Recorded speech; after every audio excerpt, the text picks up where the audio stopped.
नमस्कार, मैं हूं doctor Sunny Khanna, consultant surgical oncologist at BP Poddar hospital, Calcutta. और मेरे साथ मेरे गेस्ट हैं doctor Prashant Pandey, consultant medical oncologist at BP Poddar hospital, Calcutta. आज हम जिस टॉपिक पे बात करने वाले हैं वो एक बहुत कॉमन टॉपिक है, ब्रेस्ट कैंसर। ब्रेस्ट कैंसर एक बहुत कॉमन बीमारी है जो कि साधारणतः महिलाओं में पाई जाती है और अर्बन फैमिलीज में ज़्यादा पाई जाती है। बट ऐसा नहीं है कि हमारे इंडिया में इसकी इंसिडेंस कम है या फिर मेल्स में ये कैंसर नहीं हो सकता। अक्टूबर एक ब्रेस्ट कैंसर अवेयरनेस मंथ है, तो आज मैं और doctor Prashant Pandey breast cancer awareness और इसके डायग्नोसिस, इसके ट्रीटमेंट, इसके प्रिवेंशन और उसके ट्रीटमेंट से जुड़ी बहुत सारी जो बातें हैं उसके रिगार्डिंग हम कुछ बातें करना चाहेंगे। Welcome doctor Prashant Pandey. तो सबसे पहले मैं जो क्वेश्चन आपसे पूछना चाहूंगा वो ये है कि ब्रेस्ट कैंसर क्या है? ब्रेस्ट कैंसर या बोलिए कि कैंसर, ये अच्छा रहेगा कि हम लोग हिंदी और बंगाली दोनों को मिक्स करके बताएं, क्योंकि हमारे दर्शक जो हैं वो हिंदी भाषी भी, जो हिंदी समझते हैं, और बंगाली भी। তো ব্রেস্ট ক্যান্সার যদি আমরা মনে করি কি, তাহলে ক্যান্সারটা হচ্ছে যেই যেই কোশিকাগুলো, যেই সেলগুলো, সেটাকে যদি কোনো কন্ট্রোল ভাবে গ্রোথ হয় না, আনকন্ট্রোল ভাবে গ্রোথ হচ্ছে, সেটাকে আমরা ক্যান্সার বলি। তার সঙ্গে এই কোশিকাগুলো, এই সেলগুলো যদি অন্য অর্গানে ছড়াতে পারে, তাহলেই আমরা এই দুটো যদি ক্রাইটেরিয়া ম্যাচ করি, তখনই আমরা ওই জিনিসটাকে ক্যান্সার। একটা ভ্রান্তি আছে কি ক্যান্সার জীবাণু আছে। আমার মনে হয় আপনিও সেটা ডে টু ডে প্র্যাকটিসে ভাবেন কি ক্যান্সারটা জার্ম আছে। এটা একটা আমরা প্রায় পাই। তো হচ্ছে এই ক্যান্সার কোনো জার্ম না, এটা আমাদের নিজেরই সেল, যেটা আনকন্ট্রোল ভাবে গ্রোথ হচ্ছে, তার কন্ট্রোল কিছু নেই। আর যেটা অন্য অর্গানে বা অর্গানে ছড়াতে পারে, সেইগুলো হচ্ছে ক্যান্সার। तो एक सिंपल लेमन डेफिनेशन जी। तो बहुत बढ़िया से उन्होंने समझाया कि कैंसर जो है वो हमारा ही सेल है जो कि बहुत अनकंट्रोल्ड वे में ग्रो करता है और वो शरीर के किसी भी दूसरे अंग में फैल सकता है। अगर वो ब्रेस्ट में अगर हो रहा है तो उसे ब्रेस्ट कैंसर कहा जाता है। सर, इसके अलावा हम ये जानना चाहेंगे कि ब्रेस्ट कैंसर के रिस्क फैक्टर्स क्या क्या है और ब्रेस्ट कैंसर कितने प्रकार के हो सकते हैं? क्या ये हेरिडिटरी हो सकता है, क्या ये स्पोरैडिक हो सकता है, या किस किस वेराइटी के हो सकते हैं? ओके, पहले तो रिस्क फैक्टर देखिए। किसी भी ক্যান্সার के लिए, কোনো একটা ক্যান্সারের জন্য রিস্ক ফ্যাক্টর যদি আপনি কমন লোকের জন্য কথা বলেন, তো দুটো হতে পারে। একটা হচ্ছে যেটাকে আমরা মডিফাই করতে পারি আমাদের ডে টু ডে লাইফস্টাইলে, সেটাকে মডিফিকেশন করতে পারি, সেই রিস্ক ফ্যাক্টরগুলো। আর একটা রিস্ক ফ্যাক্টর হচ্ছে যেখানে আমরা মডিফিকেশন করতে পারছি, সেটা যেমনি এজ, সেক্স, এগুলো হচ্ছে কি অটোমেটিকলি রিস্ক ফ্যাক্টর। আমি এজটাকে মডিফাই করতে পারবো না, আমি সেক্সটাকে মডিফাই করতে পারবো না। তেমনি যদি ব্রেস্ট ক্যান্সারের ক্ষেত্রে আমরা দেখি, তো মডিফাইড ফ্যাক্টস রিস্ক ফ্যাক্টরটাকে আমরা ডাইরেক্টলি লিড করি বা ওকে নোটিস করি কি করা যেতে পারে। তো সব থেকে আগে আমি বলবো কি তার মধ্যে দুখানা যদি আমি ভাবছি, কি একটা হেরিডিটরি হতে পারে, যেটা আপনি এখনই বললেন, আর একটা হতে জেনারেল রিস্ক ফ্যাক্টর। তো যদি আমরা রিস্ক ফ্যাক্টরটাকে দেখি, সব থেকে আগে বলবো হরমোনাল রিস্ক ফ্যাক্টর। ঠিক আছে, তার মধ্যে হরমোনাল रिस्क फैक्टर मध्य होच्छे कि अनेकगुलो बहुत सारी लड़कियां हैं जिनकी मेनार्की मानी यानी कि मेंस्ट्रुएशन साइकिल पहले हो जाता है 9 ईयर 8 ईयर्स, बिलो 8 ईयर्स। तो ये प्री मैच्योरिटी या मेनार्की जो है, प्री मेनार्की के लक्षण है।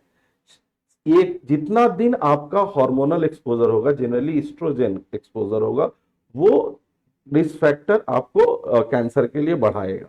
तो अगर अर्ली मेनार्की होता है, लेट मेनोपॉज होता है, लेट से आपका मेंस्ट्रुएशन जाता है, तो एक लॉन्ग पीरियड रहता है जहां पे हार्मोन आपके सेल को स्टिमुलेट करते हैं और कैंसर में तब्दील कर सकते हैं।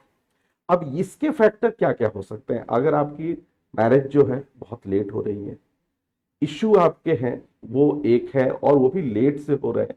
आप जो है मदर मिल्क लैक्टेशन नहीं होता है, आजकल अर्बन एरिया में बहुत ज्यादा है कि फीमेल फीडिंग नहीं कराती हैं अपने बच्चों को, ये भी एक रिस्क फैक्टर है। अगर आप फीमेल फीड नहीं, बच्चों को फीडिंग, ब्रेस्ट मिल्क फीडिंग नहीं करती है, तो एक रिस्क फैक्टर है, क्योंकि ये हार्मोनल लेवल को इंक्रीज करके रखता है। आपके जो पीरियड्स है, जो एमोन्यूरिया का पीरियड है, उसको शॉर्ट कर देता है। पोस्ट पार्चुरेशन माने बच्चे होने के बाद का जो टाइम पीरियड है जहाँ पे आपका पीरियड्स आते हैं, जनरली पहले लेट से आते थे, बहुत जगह हम लोग अपनी मम्मी या उनकी मम्मी सुने कि साल भर 1.5 साल तक ही रहता है। क्यों? क्योंकि वो ब्रेस्ट फीडिंग चलता था, ब्रेस्ट फीडिंग के चलते आपका हार्मोन डिप्रेस रहता था और पीरियड्स नहीं होते थे। इसके अलावा बहुत सारे मेडिकेशन है। ओबेसिटी है, ओबेसिटी जो है वो भी हार्मोन प्रोडक्शन का एक प्रमुख कारण है। तो ये सारे कारण हैं जो हार्मोन रिलेटेड है। अगर हम हेरिडिटरी करते हैं तो आज के डेट में सबसे इंपॉर्टेंट है फैमिलियल, वो है ब्रैका। ठीक है, कुछ जीन्स हैं जो बॉडी में, वो हमारे दो तरीके से हो सकते हैं। एक हमारे फैमिली से आ सकते हैं আর একটা হচ্ছে যে আমরা নিজেই, যাকে আপনি বললেন স্পোরেডিক, ঠিক আছে, সেইখান থেকে নিজে নিজে ওই জিনটা মিউটেট হলো আর সেটা ক্যান্সারের লক্ষণে বাড়াবার একটা উদ্যোগ নিতে পারে। तो ये सारे रिस्क फैक्टर जो है आपके, रेडिएशन है, ठीक है, अगर पहले आपको कैंसर हुआ है, ठीक है, बाद में फिर से बहुत दिन तक उसमें रेडियोथेरेपी मिला है और आपने 30 साल 25 साल जो है लाइफ लीड किया है, तो एक ब्रेस्ट कैंसर होने के चांसेस हो सकते हैं। तो अगर मैं इसे समराइज करूं तो ब्रेस्ट कैंसर को हम तीन भाग में डिवाइड कर सकते हैं। एक स्पोरैडिक, क्योंकि ब्रेस्ट कैंसर किसी भी महिला में हो सकता है। आपकी फैमिली में अगर हिस्ट्री नहीं भी है और आपको कैंसर नहीं हो सकता, ऐसे कोई भी धारणा हमें नहीं रखनी है। किसी भी इंसान को ब्रेस्ट कैंसर हो सकता है। दूसरा है फैमिलियल, जो कि आपकी फैमिली में रन कर रहा है। तीसरा जो हेरिडिटरी, सर ने ब्राका कैंसर के बारे में बताया। और रिस्क फैक्टर्स से हमारे टेक अवे पॉइंट्स ये हैं कि जो हमने अर्बन लाइफस्टाइल अडॉप्ट की है, जिसमें कि हमारा खान पान आता है, हमारी लाइफस्टाइल आती है, हमारी लैक ऑफ एक्सरसाइज आती है, खाने में जंक फूड्स आते हैं, स्मोकिंग आती है, अल्कोहलिज्म आता है, और लेट से मैरिज होना, या फिर जो पहला बच्चा हमारा होता है वो लेट एज में होना, 30 साल के बाद होना, या फिर बच्चे को ब्रेस्ट फीड नहीं कराना, ये सारे हमारे ब्रेस्ट कैंसर के रिस्क फैक्टर्स को बढ़ाते हैं। तो इन सबको हमें अवॉइड करना चाहिए। सर, इसके अलावा हम ये भी जानना चाहेंगे कि कोई कॉस्मेटिक्स या कुछ भी यूज़ करने से ऐसा है कि, या फिर ओसी पिल्स जैसे हम बहुत सुनते हैं कि महिलाएं यूज़ करती हैं कि बच्चा ना हो, तो इनसे क्या रिस्क फैक्टर्स बढ़ते हैं? या ये बहुत अच्छा क्वेश्चन है। पहला चीज हम डालेंगे कॉस्मेटिक्स के ऊपर। आजकल ब्रेस्ट डेवलपमेंट पे बहुत सारे काम हो रहे हैं और एक है इम्प्लांट कॉस्मेटिक सर्जरी, ठीक है। इसके अलावा एक बहुत बड़ा है जो आमतौर पे एक ग्रे मार्केट में आपको मिलता है, कॉस्मेटिक्स या क्रीम। ये क्रीम क्या है एक्चुअली? ये क्रीम वो है जो एस्ट्रोजन लेडन क्रीम है, ठीक है। वो आप लोकली वो लोग अप्लाई करने के लिए बोलते हैं, ठीक है, जिससे कि क्या होता है, आपके ब्रेस्ट के जो सेल्स है, जो टैक्टिल्स है, वो प्रोलिफरेट करते हैं। इस प्रोलिफरेशन की वजह से आपके जो कैंसर सेल्स है वो एक्टिवेट हो जाते हैं। यानी कि इस प्रोलिफरेशन की वजह से हमारे कुछ फॉल्टी सेल डेवलप करते हैं जो अल्टीमेटली एक कैंसर में तब्दील हो जाते हैं और वो फिर कैंसर से डेवलप करने लगता है। ये हो गया। सेकेंड पॉइंट जो आपने उठाया कि ओसीपी, ओसीपी के लिए एक इंग्लैंड में एक बहुत बड़ी स्टडी की गई कि सचमुच ओसीपी क्या हमारे लिए कैंसर के कारण हो सकता है। तो करीबन करीबन उसमें बहुत सारी महिलाएं ने भाग लिया था, करीबन 14,000 से ज्यादा महिलाएं थी उसमें। उस स्टडी में देखा गया कि हाँ, वो जो ओरल कॉन्ट्रासेप्टिव पिल है वो कर सकता है, लेकिन कौन सा टाइप? एक कंबाइंड टाइप होता है, यानी कि इस्ट्रोजन और प्रोजेस्टेरोन जो है वो दोनों का मिला हुआ, और जिसमें इस्ट्रोजन कंटेंट ज्यादा है, ये जो है ये रिस्क फैक्टर में काउंट होते हैं। लेकिन अगर ओसीपी, वही ओसीपी अगर ओनली प्रोजेस्टिन पिल है, वो रिस्क फैक्टर नहीं है उसके लिए, ठीक है। दूसरी चीज है, जो ओसीपी इंड्यूस्ड अगर ब्रेस्ट कैंसर है, वो कैंसर ज्यादा एग्रेसिव होता है, ज्यादा नोडल बर्डन लेके, यानी कि लिम्फ नोड या मेटास्टेटिक होने के चांसेस उसमें ज्यादा पाए जाते हैं। तो इस स्टडी के बाद उन्होंने इस फॉर्मुलेशन को, इस कॉम्बिनेशन को रिड्यूस किया और उन्होंने जाना कि 30-40 साल के बाद की ब्रेस्ट कैंसर के इंसिडेंस कम। तो इतने रिस्क फैक्टर्स जानने के बाद कोई भी कंफ्यूज हो सकता है। तो मैं डॉक्टर प्री पांडे से ये रिक्वेस्ट करूंगा कि वो बताएं कि हमें क्या क्या अडॉप्ट करना चाहिए हमारे लाइफस्टाइल में, और कैसे हम ब्रेस्ट कैंसर को अर्ली डिटेक्ट कर सकते हैं जिनमें जिनमें इसके होने के हाई चांसेस हैं। तो दो क्वेश्चन फिर से, एक तो हो गया क्या हम अडॉप्ट करें जो कि रिस्क फैक्टर को डिक्रीज कर सकता है। तो सबसे पहले कि ये केवल ब्रेस्ट कैंसर के लिए नहीं, और ईच एंड एवरी कैंसर, और हमारे ह्यूमन बॉडी को हेल्दी रखने के लिए भी है, वो है, आपने बोला थोड़ी देर पहले, पौष्टिक आहार लें, nutritional diet. Okay, second thing, एक सेडेंट्री जो लाइफ स्टाइल है हमारी, सुबह से शाम तक हम लोग कुर्सी से चिपके हुए हैं, काम कर रहे हैं, उसके अलावा कुछ अपने लिए दें, यानी एक्सरसाइज करें, जॉगिंग करें, ठीक है, मेडिटेशन करें, योगा करें, ठीक है, जिससे कि हमारे इनर स्ट्रेंथ को इंक्रीज हो। सेकेंड थिंग है कि जो लाइफ स्टाइल अब्यूज है, जैसे सिगरेट आपने बोला, अल्कोहल आपने बोला, ठीक है, इससे दूर हटे, जितना हो सके इससे दूर हटे, हम ना सेवन करें। इवन कि अभी एक नया डाटा आया जिसमें ये देखा गया कि लड़कियां जो हैं वो लड़कों से ज्यादा स्मोक कर प्रेजेंटली, वेस्टर्न कंट्रीज के कुछ डाटा है, उस डाटा में बोल रहा है कि लड़कियां स्मोकर ज्यादा हो रही इन कंपैरिजन टू लड़के जो न्यूअर एज, तो स्मोक से हटे। तो ये जो लाइफ स्टाइल मॉडिफिकेशन है इज द प्राइम वन, ठीक है। अगर इस लाइफ स्टाइल मॉडिफाई करते हैं, और कुछ चीजें जो स्पेशली ब्रेस्ट के लिए है और फीमेल के लिए, वो है कि अपने आप जो मैरिज लाइफ है उसमें जो इशू है, यानी कि बच्चे जो हैं वो जल्दी हो, नॉट मोर देन 30, जल्दी हो सके। Second thing, breast feeding is the most important one, आप उसको कंटिन्यू करें और कराएं। तो ये सारी चीजें अगर मॉडिफाई की जा सकती हैं, तो हम ये तो नहीं कह सकते कि ब्रेस्ट कैंसर रुक जाएगा या नहीं होगा। हाँ, अगर रिस्क है तो वो थोड़ा रिस्क जरूर कम होगा। तो आपकी बातों से मुझे ये पता चला कि कुछ महिलाएं हैं जिनमें इनका रिस्क ज़्यादा है, कुछ महिलाएं हैं जिनमें इसका रिस्क हो सकता है कम है बट ज़ीरो नहीं है, और कुछ महिलाएं हैं जिनके फैमिली में या फिर जेनेटिक कोई म्यूटेशन है तो उनका रिस्क सबसे ज़्यादा है। तो ऐसी कोई पद्धति या फिर ऐसा कोई टेस्ट जिससे कि हम पहले से जान सकें, जब ब्रेस्ट कैंसर हमारे यहाँ नहीं है, हमारे अंदर नहीं है, पर फिर भी हम ऐसी कोई जांच कराए जिससे कि हम ब्रेस्ट कैंसर को जल्दी पकड़ सके। प्रिवेंट तो हम 100% नहीं कर सकते, पर जल्दी पकड़ सके ताकि वो उसका ट्रीटमेंट जो है वो अर्ली स्टेज में हो सके। सुनिए, सबसे पहले कि थोड़ी देर पहले ही हम लोग रिस्क फैक्टर जब डिस्कस कर रहे थे, हमने एज और सेक्स का डिस्कशन किया। तो एज जो है वो एक प्राइम रिस्क फैक्टर है, किस एज में कैंसर ज्यादा होता है। तो हम लोग देखते हैं कि पेरी मेनोपॉजल या मेनोपॉजल ग्रुप जो है, अराउंड 45 से 50 के बीच में जो है, ये ब्रेस्ट कैंसर के इंसिडेंस ज्यादा होते हैं। तो हमारे टारगेट पॉपुलेशन, जो नॉर्मल पॉपुलेशन है, वो 45 टू 50 के बीच में ही है, ठीक है।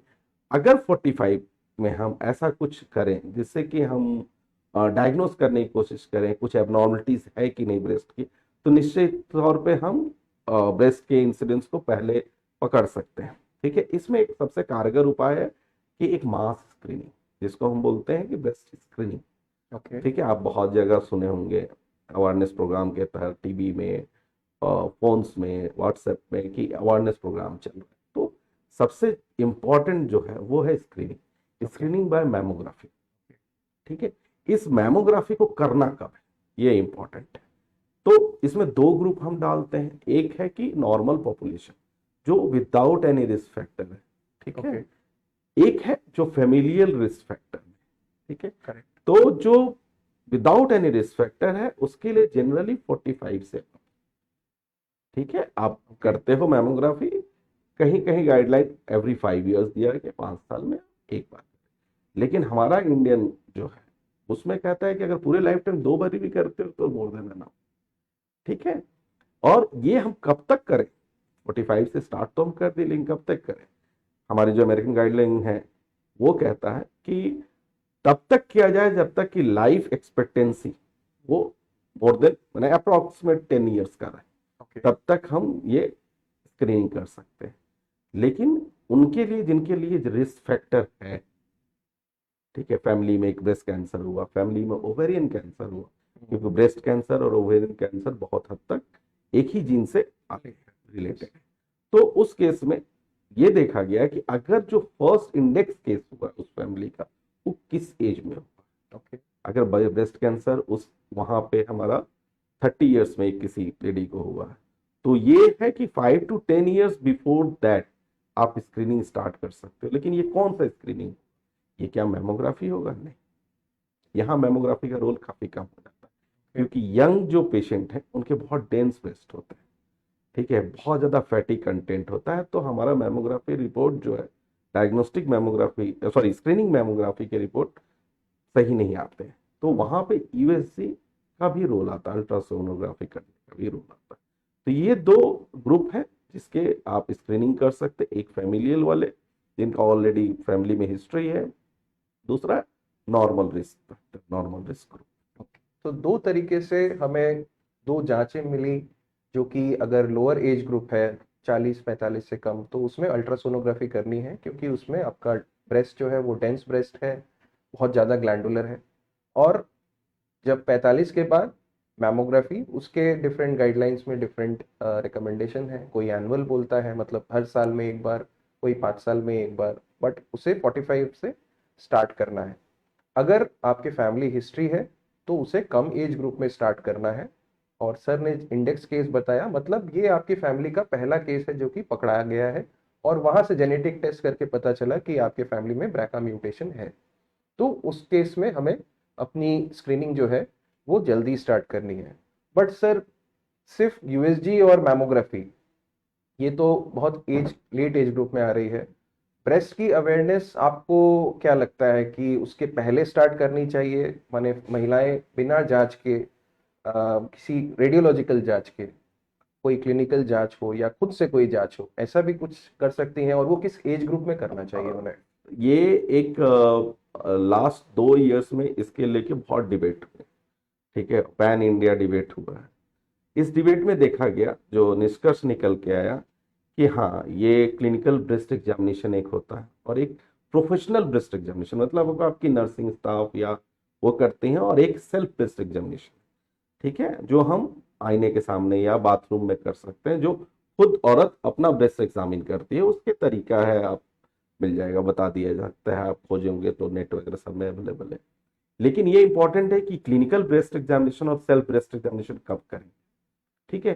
तो ये जनरली आफ्टर 30 करना चाहिए, ठीक है। लेकिन इसके लिए बहुत सारे डिबेट हुए हैं कि क्या सचमुच ये आपको हेल्प करता है इन ओवरऑल सर्वाइवल, जो लॉन्ग रन सर्वाइवल, या हम डिटेक्शन पहले कर लिए तो क्या हम इसको ठीक कर सकते हैं। तो एक सिंगल अगर जन की बात करें तो नहीं, अगर ऑन द होल पॉपुलेशन की बात करते हैं तो ये क्लिनिकल ब्रेस्ट एग्जामिनेशन या सेल्फ ब्रेस्ट एग्जामिनेशन इस एज ग्रुप में बहुत ज्यादा पॉपुलेशन के लिए हेल्प नहीं करता। ये नया लास्ट 2 ईयर से ये डिबेट चल रहा है, एक पक्ष कहता है कि होता है और एक पक्ष कहता है कि नहीं होता है, कोई इफेक्ट नहीं है। लेकिन हमारे इंडियन गवर्नमेंट या हमारे जो इंडियन डॉक्टर हैं, उनका कहना है कि नहीं, करना चाहिए ब्रेस्ट सेल्फ एग्जामिनेशन भी और क्लिनिकल ब्रेस्ट एग्जामिनेशन। ये सवाल एक्चुअली में मैंने आपसे इसलिए किया क्योंकि ऑब्वियसली इसमें बहुत डिबेट है। बट हमारी जो पॉपुलेशन है, बहुत सी महिलाएं ग्रामीण महिलाएं होती हैं, और उनके पास मेडिकल एक्सेस नहीं होता है। बहुत सी महिलाएं होती हैं जो कि सिटीज में रहती हैं, बट उन्हें शर्म आती है डॉक्टर के पास जाने में या ये बताने में कि ब्रेस्ट में गांठ है या कोई समस्या है। तो सेल्फ ब्रेस्ट एग्जामिनेशन हमेशा ये हेल्प करता है। बट मैं आपसे ये सवाल जानना चाहूंगा कि अगर वो सेल्फ ब्रेस्ट एग्जामिनेशन कर रही हैं, तो ऐसी क्या क्या प्रॉब्लम्स हैं जो उन्हें नोटिस करना चाहिए कि ये नॉर्मल नहीं है, और अब मुझे डॉक्टर के पास जाना ही चाहिए, नहीं तो हमारी प्रॉब्लम्स बढ़ सकती हैं? जरूर। ये एज जो अभी बता रहे थे 30 और 45 के बीच के लिए नहीं, लेकिन हाँ, पेरी मेनोपॉजल मेनोपॉजल के लिए करना है। आप ब्रेस्ट सेल्फ एग्जामिनेशन इंपॉर्टेंट और इंटीग्रल पार्ट है आपके डेली रूटीन लाइफ को अगर बोलते हैं तो उसमें अगर हमें दिखता है कि कहीं ब्रेस्ट में कोई गांठ है या निपल रिट्रैक्ट कर गया है, या कभी कभी आप देखोगे कि ब्रेस्ट जो है वो नारंगी के छिलके की तरह सिकुड़ रहा है, ठीक है, जिसको हम लोग प्यूडी ऑरेंज अपीयरेंस कहते हैं, ठीक है। या फिर जो एक्जिला है बगल में, उसमें अगर कोई गांठ निकल के आई है, ठीक है, ऊपर की तरफ कोई गांठ है या स्वेलिंग है, ठीक है, उस केस में आपको, या रेडनेस होकर रखा, बहुत बार हम लोग देखते हैं कि पूरा ब्रेस्ट रेड होकर रखा, एक्सकोरिएशन हो रहा है, यानी कि ब्रेस्ट से चमड़ा जो है वो हट रहा है। राइट। इस कंडीशन में अगर इस तरह की एबनॉर्मल फाइंडिंग आपको मिलती है, एक छोटा सा ही गांठ मिलता है 1 सेंटीमीटर पी साइज का है, अगर मिलता है, अगर आपके हाथ में ब्रेस्ट एग्जामिनेशन में आपको मिलता है, सेल्फ ब्रेस्ट एग्जामिनेशन में, तो आप इमीडिएट डॉक्टर के पास, तो सर ये कहना चाहते हैं कि नॉर्मल से किसी भी तरीके की आपको अगर चेंजेस मिल रही है, ब्रेस्ट में मटर के दाने के साइज की गांठ भी हो, या फिर निपल में कोई चेंजेस आई हो, या फिर निपल से पानी निकल रहा हो, वो खूनी कलर का हो सकता है या फिर किसी और कलर का हो सकता है, आर्मपिट बगल में अगर कोई सूजन मिल रही है, ब्रेस्ट में कोई गांठ नहीं मिल रही हो, या फिर गले के ऊपरी हिस्से में भी कोई गांठ मिल रही हो, तो ये सारे ही लक्षण ब्रेस्ट कैंसर के या ब्रेस्ट लंप के हो सकते हैं। तो ऐसी स्थिति में आपको सेल्फ ब्रेस्ट एग्जामिनेशन में जो ये चीजें मिली हैं उसे किसी क्लिनिशियन से आपको नियर बाई डॉक्टर को दिखाना है। सर ये तो रही हमारी प्रिवेंशन की और स्क्रीनिंग की बातें। अब हमने कुछ सिम्टम्स के बारे में भी बात की, तो मैं ये जानना चाहूंगा कि अगर कोई भी महिला ऐसे सिम्टम लेके आपके पास आती है तो आप सबसे पहले उसकी क्या जांचें करना चाहेंगे, और ये कैसे कंफर्म करेंगे कि ये ब्रेस्ट कैंसर है या फिर ये ब्रेस्ट कैंसर नहीं है, और अगर है तो फिर इसकी क्या इलाज करना उस समय में पॉसिबल है। अगर कोई भी महिला, अगर कोई गांठ या कुछ इस तरह का स्वेलन या कुछ एबनॉर्मलिटी लेके आती है ब्रेस्ट में, तो हमें दो चीज देखना है। पहले जो आपके लिए आई है, यानी ये सस्पेक्ट करके कि कैंसर हो सकता है, पहले उसका कंफर्मेशन कर, ठीक है। दूसरा पॉइंट ये होता है कि ये जो है वो किस स्टेज का है। अगर कैंसर ही है तो किस स्टेज में गया है। तो ये प्राइमरी क्लिनिशियन दो चीज देखता है कि कंफर्मेशन एंड स्टेजिंग। ट्रीटमेंट तो बहुत बात की चीज है, ठीक है। तो सबसे पहले हम कंफर्म करते हैं। तो एक आप बोलोगे कि डेली प्रैक्टिस है लोगों की कि एफएनएसी करते हैं, ठीक है। आप एफएनएसी से जो होता है, और एक होता है बायोप्सी, राइट। ठीक है।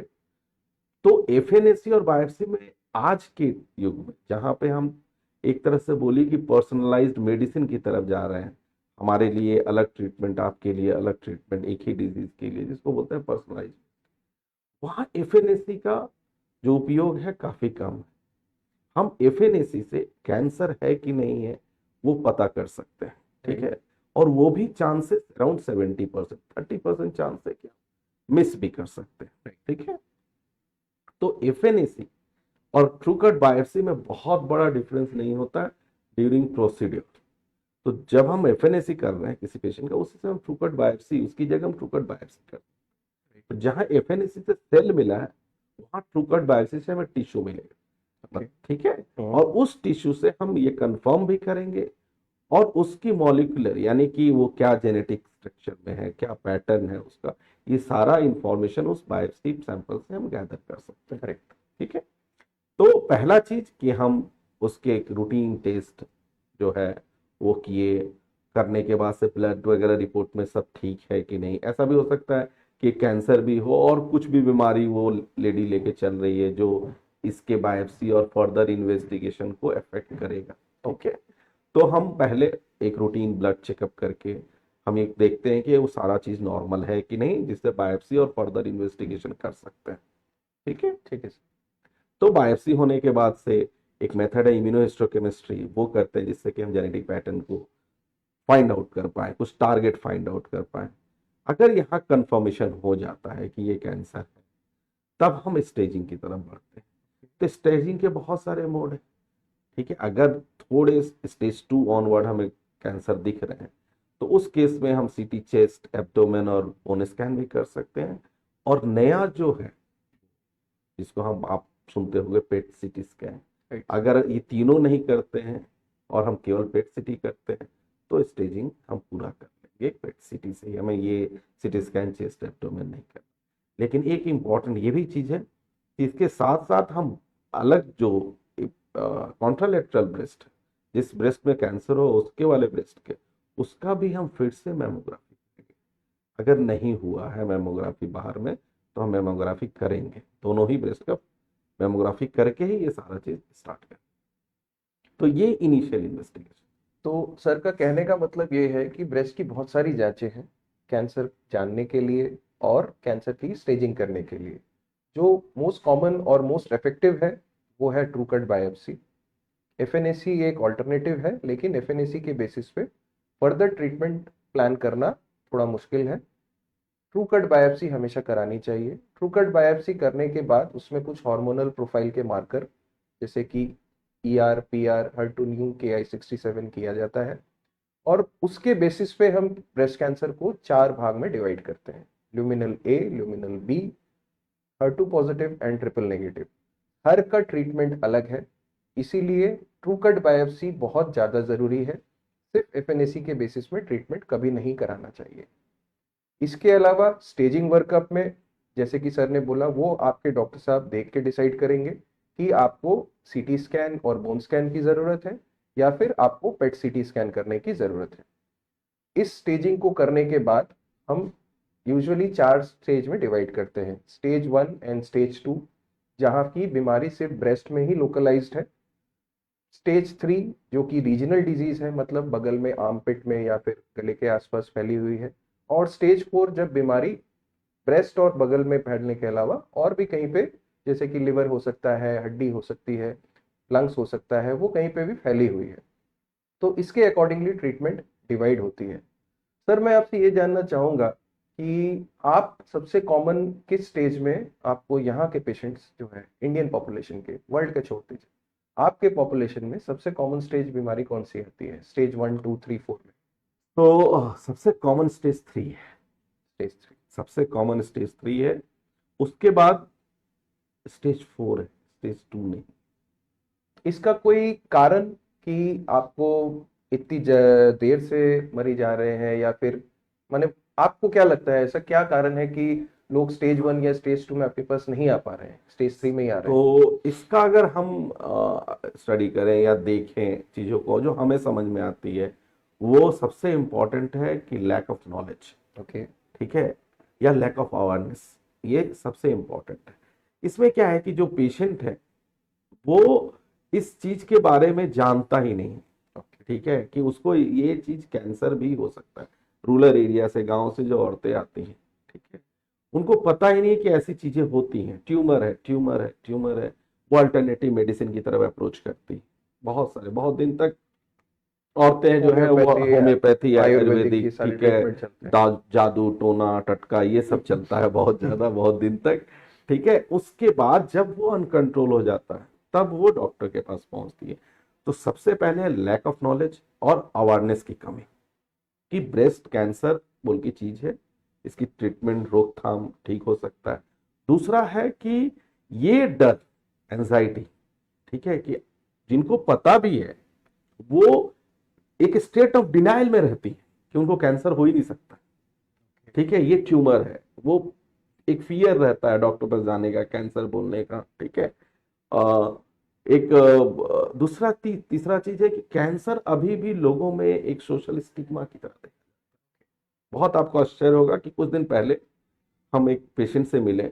ठीक है, पेशेंट का कहना यह था कि हम अगल बगल घर पे बताएंगे नहीं कि कैंसर। ठीक है, हम बोले क्यों भाई, क्यों नहीं बताओगे? तो बोला कि अगर हम बता देते हैं जिस गांव में है, तो मेरे घर से लोग खाना पीना बंद कर, हमको पूरी की तरफ सेग्रीगेट कर दिया जाता है। आज के जमाने में भी इंडिया में इस तरह के गांव और इस तरह के कस्बे हैं जहाँ पे कैंसर होने से आपको सोसाइटी से बॉयकट कर दिया जाता है, जस्ट लाइक इन्फेक्शियस टीबी और एड्स। ठीक है, तो तीसरा, सर, तीसरा नहीं, चौथा वो है कि फीमेल जो है एक ऑर्गन है, और एक लज्जावश बोलिए, ठीक है, एक शर्म बोलिए, वो आती है कि उसको कहीं एक्सपोज करने या उसके बारे में बात करना खुल के। ठीक है, ब्रेस्ट या जेनिटल ऑर्गन पे जनरली जो है औरतें या इवन की मर्द भी बात करने में शर्माते हैं और कतराते हैं। तो ये सारे जो फैक्टर हैं, अगर हम देखते हैं, ये लीड करते हैं कि हाँ, आपके कैंसर आपके पास है, आप पे रहे, और जब ये बढ़े तब आप पहुंचो, जब अनकंट्रोल हो। तो ये हमें लगता है कि प्रमुख कारण है इंडियन जैसे इन्वायरमेंट। और चौथा और इम्पॉर्टेंट है कि एक स्पेशलिस्ट, जो डॉक्टर्स है, वो मुहैया नहीं है हर जगह। जो हेल्थ केयर फैसिलिटी है, जो ये डायग्नोस कर पाए या बता पाए, समझा पाए, ये चीजें अवेलेबल नहीं है एक pan India, due to shortage of health care. So मेरी ये डिस्कशन सिर्फ पेशेंट से या पेशेंट रिलेटिव से नहीं है, ये उन जनरल फिजिशियंस या जनरल डॉक्टर से भी है, जो कि ब्रेस्ट कैंसर पेशेंट्स देख रहे हैं। तो उन्हें ये, इस बात की कोई लज्जा नहीं होनी चाहिए, ये कोई छुआछूत की बीमारी नहीं है। कैंसर किसी को भी हो सकता है, जैसे हमने पहले भी बताया। तो जैसे ही आपको कोई लक्षण दिखे, सबसे पहले आप कैंसर के डॉक्टर के पास आइए। और अगर कोई जनरल फिजिशियन, कोई जनरल सर्जन इस पेशेंट्स को देख रहे हैं, ऐसे पेशेंट्स को, तो उन्हें ऑन्कोलॉजी सर्विसेज से एक बार एडवाइस जरूर लेनी चाहिए, और ताकि उनका प्रॉपर ट्रीटमेंट बन सके। क्योंकि जैसे जैसे स्टेज एडवांस होती जाती है, वैसे वैसे इसके स्टेज में आपके toxic treatment, duration of treatment जो है वो बढ़ता जाता है। और बहुत बार ऐसा देखा गया है सर कि कीमोथेरेपी या रेडिएशन थेरेपी या फिर सर्जरी, इसमें से मरीज सिर्फ एक या दो ही ट्रीटमेंट लेता है और ट्रीटमेंट डिफॉल्टर हो जाता है। क्योंकि ब्रेस्ट कैंसर में मल्टी मोडालिटी ट्रीटमेंट है, surgery, chemo, radiation, hormonal treatment, immunotherapy, हर चीज का रोल है। लेकिन जिससे कम स्टेज में रहेगा तो उसे कम टॉक्सिक ट्रीटमेंट होता है, बड़ी स्टेज में रहेगा तो ज़्यादा टॉक्सिक ट्रीटमेंट होता है। तो अगर उसे पहले हमारे पास आ जाए तो मेरे ख्याल से उसमें टॉक्सिसिटी ऑफ द ट्रीटमेंट, एकदम एकदम ब्रेस्ट को बचा के ब्रेस्ट की सर्जरी करना सिर्फ लंप के द्वारा, बगल की सर्जरी कम करना, और उसके जो हार्मफुल इफेक्ट्स हैं उनको प्रिवेंट किया जा सकता है। एकदम तो अगर, जैसे आपने कहा कि स्टेज 3 या स्टेज 4 में पेशेंट्स ज़्यादा आ रहे हैं, तो उनकी टॉक्सिसिटी भी ज़्यादा है। बहुत सारे ऐसे पेशेंट होंगे जो ट्रीटमेंट डिफॉल्ट कर रहे होंगे, या ट्रीटमेंट आधा कंप्लीट करके फिर उसे छोड़ दे रहे होंगे, maybe due to any reason. तो आपको क्या लगता है इसके ज़्यादा रीजंस क्या है और इनको कैसे प्रिवेंट करना चाहिए?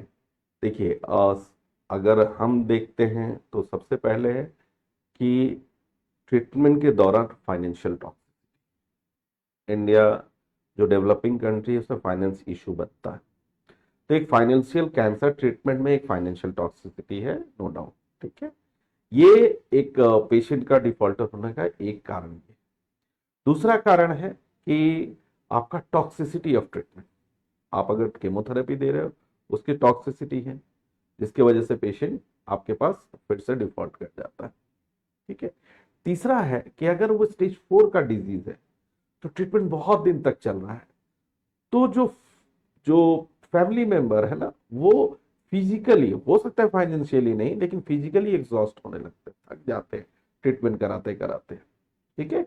ये अगर ये ब्रेस्ट है, ER PR पॉजिटिव है, HER2 निगेटिव है, तो हम कितने लाइन, या HER2 पॉजिटिव है तो हम number of line of treatment दे सकते हैं। ठीक है। पेशेंट की लाइफ अच्छी खासी हो सकती है, वो कंटिन्यूअस ट्रीटमेंट में है। तो आप अगर किसी एक जन को कंटिन्यूअस आप बुला रहे हैं हर 3 वीक पे, 4 वीक पे, तो 1 साल, 2 साल, 3 साल के बाद वो थक जाता है। वो खुद थक जाएगा, उसके फैमिली मेंबर उसका केयर लेना बंद कर देते हैं, आना नहीं चाहते हैं दूर अगर आपका क्लिनिक। तो ये सारे जो फैक्टर हैं वो ट्रीटमेंट डिफॉल्टर के सबसे इंपॉर्टेंट फैक्टर। तो अगर हम इसके सॉल्यूशन की बात करते हैं तो फाइनेंशियल टॉक्सिसिटी, नो डाउट इसमें गवर्नमेंट बहुत आ रही है, हर तरह से हेल्प करना चाह रही है। लोगों को पता नहीं है कि जितने गवर्नमेंट मेडिकल कॉलेजेस हैं या सुपर स्पेशलिटीज गवर्नमेंट हॉस्पिटल है, वहाँ इसका है इलाज, वहाँ से इलाज कराया जा सकता है। सेकेंड थिंग है अनुदान। कैंसर जैसे बीमारी के लिए बहुत राष्ट्रीय स्तर पे काम हो रहा है, जिसके लिए अनुदान दिया जाता है प्रेसिडेंट से, प्राइम मिनिस्टर से, चीफ मिनिस्टर से, गवर्नर से, और बहुत सारे NGO और प्राइवेट फंड है जो आपको अनुदान देते हैं। ये हमें पता करना होगा। अगर कैंसर पेशेंट है तो उनको ये पता करें तो उनको जरूर अनुदान भी मिलता है। जितना एज कम, वे ऑफ ट्रीटमेंट क्या है, इसके अनुसार अनुदान वेरी करता है। अगर कोई छोटा एज का ट्रीटमेंट आपका क्यूरेटिव है, यानी कैंसर ठीक हो सकता है, वहाँ अनुदान काफी अच्छा है। इवन कि कुछ पब्लिक डोमेन में पब्लिक डोनेशन प्लेटफॉर्म है, ठीक है, वो डोनेशन देते हैं, डोनेशन करते हैं, थ्रू सोशल मीडिया डोनेशन लिए जाते हैं। तो कुछ हद तक अगर आप जागरूक हैं, मेहनती हैं, तो फाइनेंशियल टॉक्सिसिटी आप इस तरीके से आप इसको कर सकते हैं। दूसरा चीज है during treatment toxicity. During treatment अगर टॉक्सिसिटी की बात करते हैं तो बहुत सारे अप्रोच जो हम लोग समझाते हैं अपने पेशेंट को क्या करना चाहिए। अगर पेशेंट उससे स्टिक रहता है तो नो डाउट उसकी टॉक्सिसिटी कम होती है, अगर फैमिली मेंबर सपोर्ट करते हैं। जैसे कि अगर आप अल्टरनेटिव थिंग्स अगर अपने जीवन में लाते हैं ड्यूरिंग ट्रीटमेंट, मेडिटेशन करते हैं, योगा करते हैं, साइकोलॉजिकल सपोर्ट देते हैं, खुश रहने की कोशिश करते हैं, भेदभाव नहीं रखते हैं घर में एक कैंसर पेशेंट के साथ, ठीक है, तो ये सारे चीज की वजह से उसका मनोबल बढ़ता है, शारीरिक रूप से उसकी क्षमता इंक्रीज करती है, जिसकी वजह से ये टॉक्सिसिटी वो बहुत अच्छे तरीके से ले सकता है। ठीक है, तो ये सारे फैक्टर्स। सो हमने सारे ही एस्पेक्ट्स पे थोड़ी थोड़ी बातें की, क्योंकि ब्रेस्ट कैंसर बहुत बड़ा टॉपिक है। इस पे सारा दिन भी कम है पूरे टॉपिक्स को डिस्कस करने के लिए। तो अंत में मैं यही समराइज करना चाहूँगा कि ब्रेस्ट अवेयरनेस बहुत ज़रूरी है, नॉट जस्ट फीमेल्स में बट मेल्स में भी। Self breast examination, breast awareness जो है आपकी प्यूबर्टी के बाद से ही स्टार्ट हो जानी चाहिए। आपको हमेशा ही नहाते समय या आईने के सामने आपको अपनी ब्रेस्ट में कोई भी चेंज अगर दिख रही है या नोटिस कर रहे हैं तो आपको वो रिपोर्ट करना चाहिए। वो आपके मदर, फादर, टीचर, आपके फ्रेंड कोई भी हो सकते हैं। अगर आपको क्लिनिशियन की ज़रूरत है तो उन्हें दिखाएं। स्क्रीनिंग प्रोग्राम में इनरोल करें ताकि आपके जल्द से जल्द ट्यूमर जो है वो पकड़ाए जा सके। अगर जेनेटिक हिस्ट्री या फैमिली हिस्ट्री है तो उसकी टेस्टिंग करा के पहले से आप अपने डॉक्टर से सलाह लें, क्योंकि उसके ट्रीटमेंट, प्रिवेंशन भी पॉसिबल है। ट्रीटमेंट तक जाने की ज़रूरत नहीं है, प्रिवेंशन भी बहुत सारे तरीकों से पॉसिबल होते हैं। अंत में अगर आपको कोई गांठ मिल रही है तो डॉक्टर के पास जल्दी जाएं ताकि कम स्टेज में, अर्ली स्टेज में आपकी बीमारी पकड़ी जा सके और टॉक्सिसिटी, कॉस्ट, आपके साइकोलॉजिकल बर्डन, फैमिली पे बर्डन, सब कुछ कम हो सके। लेकिन अ, इस तरीके की बीमारी से हमेशा सचेतन रहना चाहिए। अब मैं लास्ट और फाइनल चीजें आपसे पूछना चाहूंगा कि बीपी पोद्दार हॉस्पिटल में हमने एक कैंसर ग्रुप ट्रीटमेंट हमने लास्ट 2 साल से स्टार्ट कर रखा है। ऑलरेडी हम सर्जरी, मेडिसिन और आउटसोर्स रेडिएशन कर रहे हैं, इम्यूनोथेरेपी वगैरह सारी कुछ कर रहे हैं। हमने ऑन्कोपैथोलॉजी भी स्टार्ट की है, मैमोग्राफी भी स्टार्ट की है, स्क्रीनिंग मैमोग्राफी भी स्टार्ट की है, अल्ट्रासोनोग्राफी भी हो रही है, बायोप्सी भी हो रही है। तो आपको क्या लगता है कि यहाँ पे मरीज को एक साथ अंडर वन रूफ क्या ट्रीटमेंट पॉसिबल है या मिल रहा है? 100%, 100% हम अभी under one roof one care दे रहे हैं सारे पेशेंट्स को। आपकी स्क्रीनिंग या डायग्नोसिस या ट्रीटमेंट, सारे के सारे वे, सारे के सारे एस्पेक्ट हम पूरा करते हैं। एक छत के नीचे आपको सब कुछ मिलता है। सो मेडिकल सारे पार्ट डॉक्टर प्रशांत पांडे और डॉक्टर आशीष अभी यहाँ नहीं है, वो देख रहे हैं। रेडियोलॉजिकल पार्ट हमारा डिफरेंट रेडियोलॉजिकल डिपार्टमेंट है जिसमें मैमोग्राफी, यूएसजी, सीटी, एवरीथिंग हमारा यहाँ पे होता है। सर्जिकल पार्ट मैं खुद देखता हूँ। सर्जिकल पार्ट में हम ब्रेस्ट कंजर्वेशन सर्जरी, जो कि ब्रेस्ट बचाने की सर्जरी है, sentinel lymph node biopsy, in fact अभी हमने नया प्रोसीजर भी स्टार्ट किया है लिम्फा, जिससे कि बहुत बार कहते हैं कि ट्रीटमेंट के बाद हाथों में सूजन आ जाती है ऑपरेशन के बाद। उस सूजन को प्रिवेंट करने के लिए मैं और डॉक्टर गौरंग दत्त, हमारे प्लास्टिक सर्जन, मिलके एक ऑपरेशन करते हैं जिसे लिम्फा कहा जाता है, और उससे हाथों में सूजन को है जो है उसको हम प्रिवेंट कर सकते हैं। तो ब्रेस्ट की overall all comprehensive treatment, all under one roof यहाँ बीपी पोद्दार में अभी हम कर रहे हैं। नमस्कार and thank you Dr. Prashant नमस्कार, Pandey for thank you. giving all the valuable time and all the valuable opinion. Thank you everyone. Thank you.